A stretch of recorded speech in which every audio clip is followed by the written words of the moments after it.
संविधान दिवस मना रहा है। ये वो दिन है जब भारत ने अपने संविधान को ग्रहण यानी अडॉप्ट किया। ये वही दिन भी है जब सुप्रीम कोर्ट में स्पेशल इंटेंसिव रिवीजन के खिलाफ सुनवाई हुई।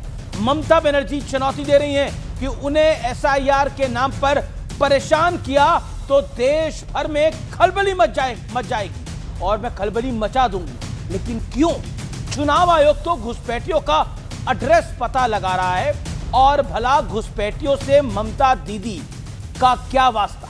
हालांकि बीजेपी दावे करती है कि बंगाल की मुख्यमंत्री ने बांग्लादेशी और रोहिंग्याओं को बंगाल में पनाह दे रखी है।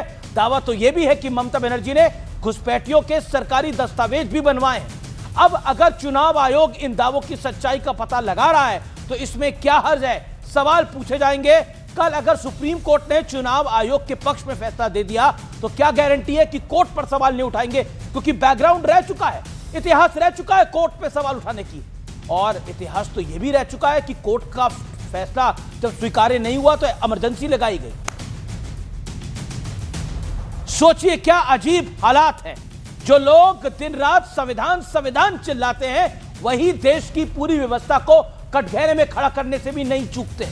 उन्हें चुनाव आयोग सत्ता के साथ फिस दिखता है। कोर्ट पर यकीन नहीं, सीबीआई पर यकीन नहीं, ईडी पर यकीन नहीं, यहां तक कि जो प्लेटफॉर्म उन्हें अपनी बात रखने का मंच देता है यानी मीडिया, उस पर भी उन्हें यकीन नहीं है। हालांकि चुनाव जीतते ही या उनके पक्ष में कोर्ट से फैसला आता ही हालात और जज्बात तुरंत बदल जाते हैं। खटाक। सवाल है कि संविधान से चलने वाले सिस्टम पर शक पैदा करना, संविधान को मजबूत करने की कैसी कोशिश है? आर पार में आज इन्हीं तमाम मुद्दों पर होगी सबसे बड़ी चर्चा। संविधान बचाना है या एजेंसियां निशाना है? घुसपैठियों का काल, एसआईआर पर क्यों है बवाल? स्वागत है आपका आर पार में।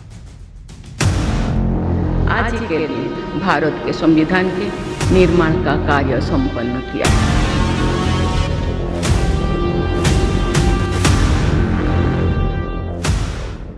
ये आज की दो तस्वीरें हैं। एक तरफ देश संविधान दिवस मना रहा है, दूसरी तरफ आरोप है कि विपक्ष सारी एजेंसियों पर सवाल भी खड़े कर रहा है। हाल फिलहाल एसआईआर पर माहौल बेहद गर्म। आघात করলেই মনে করি আমাকে আঘাত করছে, আমাকে আঘাত করলে আমি সারা ভারতবর্ষ হিলিয়ে দেব। बीजेपी के यही हालचाल है। चुनाव का पहले 10,000, चुनाव का बाद में पूरा लूट लो, झूठा लूट यही चल रहा है देश में। घुसपैठियों को संरक्षण मिल रहा हो, चुनाव से पहले हार दिख रही हो, वो इस तरह की धमकी ही दे सकती हैं। जब उनको लड़ना है तो फिर लड़ने के लिए नेतृत्व यहाँ पर देखे कि राहुल जी के अलावा पूरे देश में कोई ऐसा नहीं है जो राहुल जी के अलावा जिसको पूरा देश एक्सेप्ट करता हो। इस बीच आरोप है कि दबाव में काम करने के कारण बीएलओ आत्महत्या कर रहे हैं। इस बीच सुप्रीम कोर्ट में आज एसआईआर के खिलाफ केरल, पश्चिम बंगाल, तमिलनाडु, बिहार और पुडुचेरी की तरफ से दायर याचिका पर सुनवाई हुई। सुप्रीम कोर्ट ने बंगाल के मामले में चुनाव आयोग से 1 दिसंबर तक जवाब दाखिल करने को कहा है। बंगाल को लेकर अगली सुनवाई 2 दिसंबर को हो।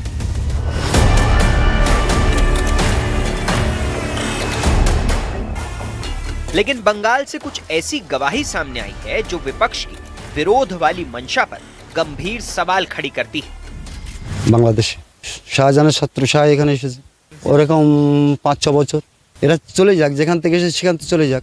বাংলাদেশ ওই 4-5 ঘর আছে এখানে, এখানে ওদের আধার কার্ড আছে, আই কার্ড আছে, সরকারি সুবিধা লক্ষ্মীর ভান্ডার পায়, খাদ্য সুরক্ষা পায়। বাংলাদেশে গরুহাট পারুলিয়া, ওই যে আমার স্বামী, ওই আমার আছে আধার কার্ড আছে, আই কার্ড আছে, তারপর প্যান কার্ড আছে, স্বাস্থ্য সাথী কার্ড আছে, ডকুমেন্টস আমার পুরোটাই আছে আর কি। আমার বাড়ি ছিল পারুলিয়া, আমি এখান থেকে 10-15 বছর আগে আছি। আধার কার্ড দেখলে বোঝা যাবে আমার আধার কার্ড হয়ে গেছে, প্যান কার্ড হয়ে গেছে, না আমার নাম নেই। ये गवाही बंगाल में संदेश खाली के रहने वाली लोगों की। इनमें वो लोग भी शामिल हैं जो कह रहे हैं कि उनका घर बांग्लादेश में, ये बीते कुछ सालों से बंगाल में रह रहे हैं और अब इनके यहाँ सरकारी दस्तावेज भी बन चुके हैं। सवाल है कि अगर वोटर लिस्ट की सफाई हो रही है तो विपक्ष को क्या परेशानी? आज इसी पर होगी देश की सबसे बड़ी बहस। घुसपैठियों का काल, एसआईआर पर क्यों सवाल? और अब आज का विश्लेषण आइए नजर डाल लेते हैं। आज का विश्लेषण है, पहली बार नहीं है एसआईआर की प्रक्रिया।